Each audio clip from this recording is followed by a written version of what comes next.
হ্যাঁ, প্রিয় শিক্ষার্থীরা তোমরা কেমন আছো? আমরা এখন থেকে পড়ালেখা করব প্রকৃতির মাঝে। কেন বলো তো? কারণ এখানে বিদ্যুৎ থাকে না এখন, ঠিক না? ক্লাসরুমে বসলে বিদ্যুৎ চলে যায়, গরম লাগে, পড়ালেখার মধ্যে মন বসে না। তাই আমরা প্রকৃতির মাঝে পড়াশোনা করব, ঠিক আছে? প্রকৃতি এখন বাতাস আছে, এখানে কোনো বিদ্যুৎ লাগতেছে না, কোনো আলো লাগতেছে না। প্রকৃতির আলো দিয়ে বাতাস দিয়ে আমরা পড়ালেখা করব। তাহলে আমরা শুরু করি।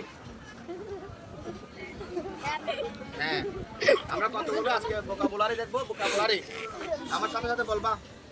আমি ইউজিন, মজার, আফ্রিদ, ভীত, কালেক্ট, সংগ্রহ করা, কমিক, হাস্যরসাত্মক, এক্সাইটেড, অতি আগ্রহ, ফাইন্ড, খুঁজে পাওয়া, ফিনিশ, শেষ করা, ফলোইং, পরবর্তী, ফ্রেন্ডলি, বন্ধুত্বপূর্ণ।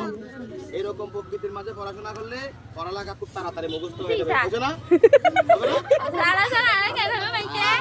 তাহলে আমরা কি করব? ঠিক আছে? হ্যাঁ, তোমরা পড়ালেখার মধ্যে এদিকে